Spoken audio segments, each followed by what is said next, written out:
Đây,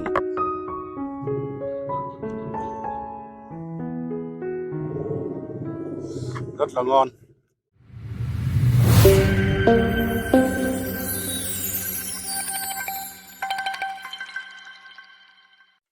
Hello, xin chào tất cả các bạn nhá. Chào mừng các bạn đã đến với kênh vlog của mình nha. Hôm nay buổi chiều mình đi làm về các bạn ạ. Mình có hái theo dừa ở rẫy mình. Đấy, hôm nay mình sẽ làm video ăn dừa này mọi người nhá. Đây mình giá muối ớt rất là cay luôn. Đấy, đây là lá mì. Đây là rau này mình không biết gọi tên là gì mọi người. Đây là rau gì mà ăn cũng ngon lắm mọi người ạ. Đấy, giờ mình sẽ ăn đậu trước. Đậu này ăn ngon lắm mọi người. Nếu mà mình giã rồi ăn với cơm cũng ngon mọi người. Đấy. Ui.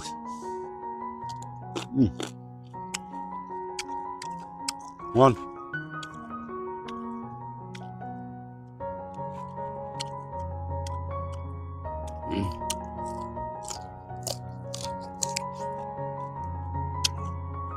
Ngon lắm.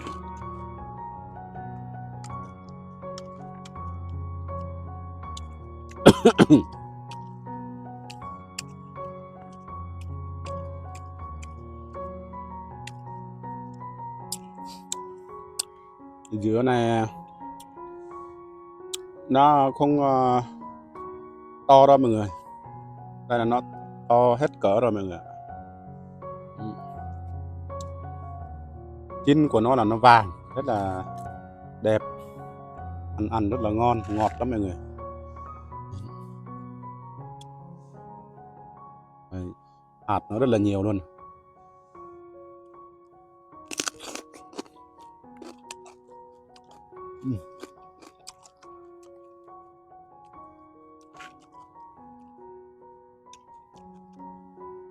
À.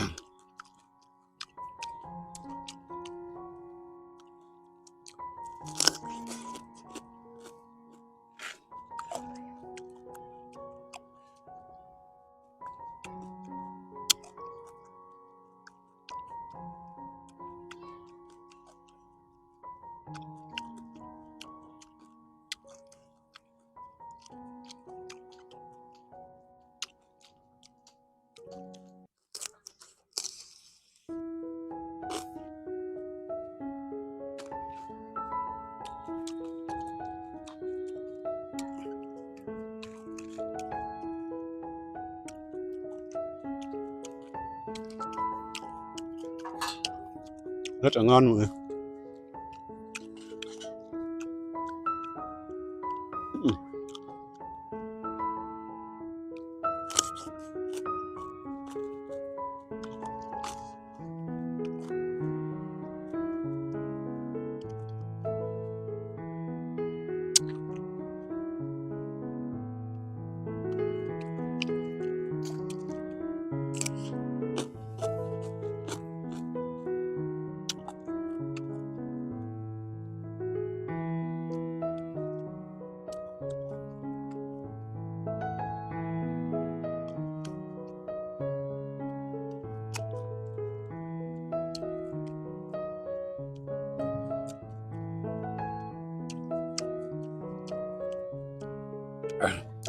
Đây nếu mà giá nó ăn nó ngon hơn mà.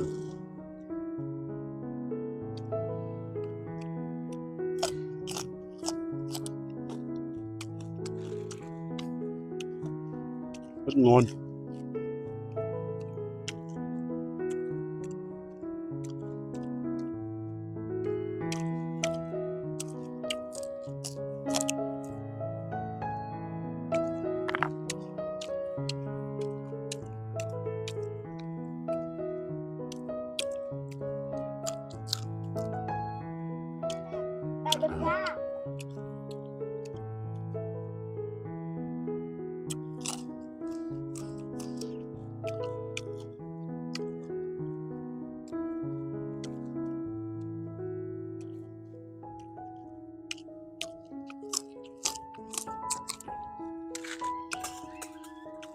Dừa hấu này không biết chín hay chưa mà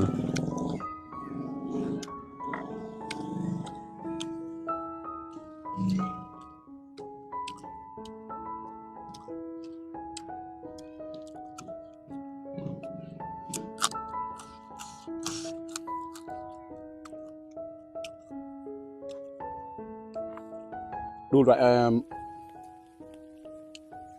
trái cây luôn mọi người.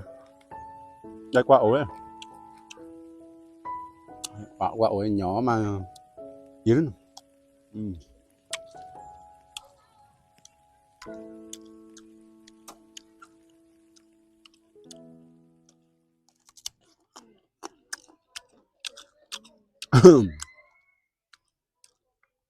Chua.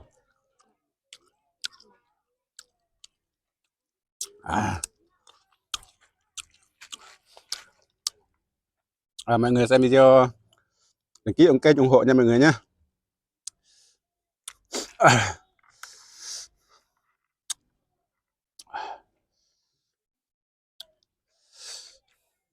Bon, bon. Bao nhiêu bột cục nhá.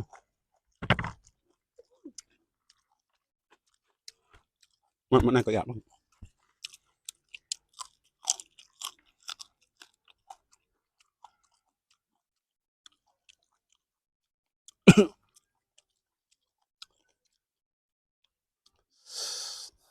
Mà thao nó tao gạn này. Gạn một mà.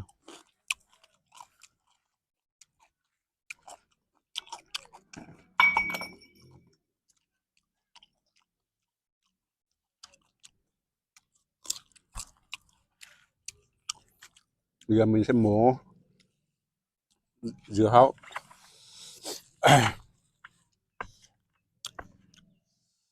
Xem có chín cùng nha mọi người nhá. Quay gần này.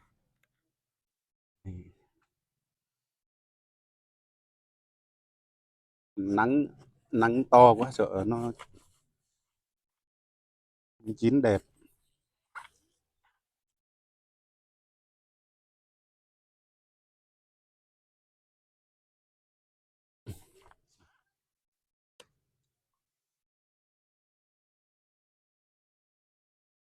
Quá.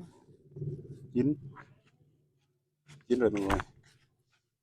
Đây.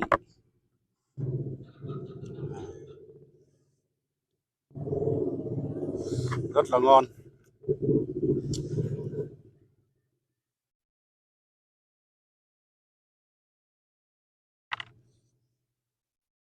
À.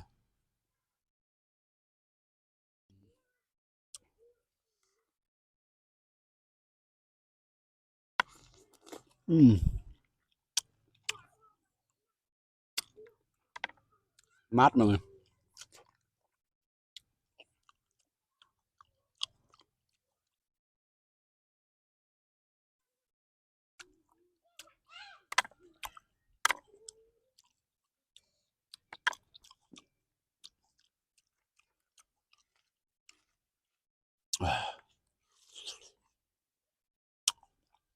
Rất là mát.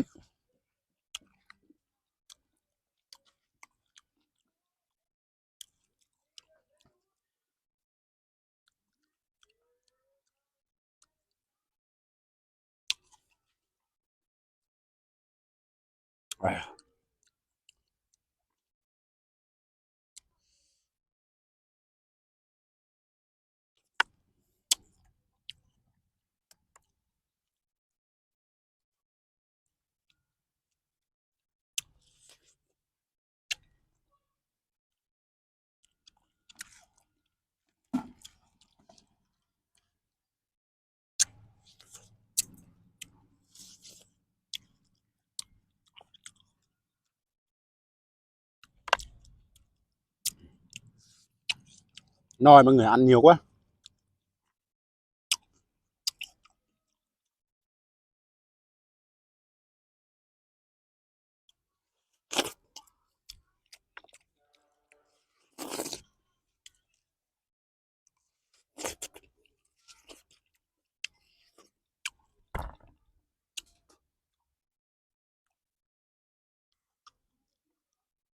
Ăn đậu ngon hơn.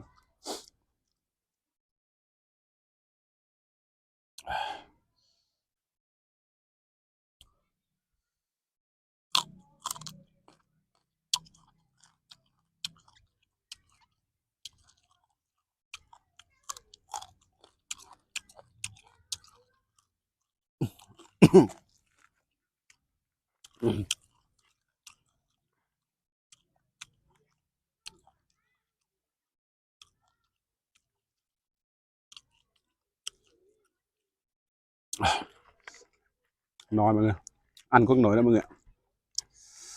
Giờ mình sẽ dừng video tại mọi người nhá. Mọi người xem video đăng ký ủng hộ kênh rồi đón xem video của mình tiếp theo nhá.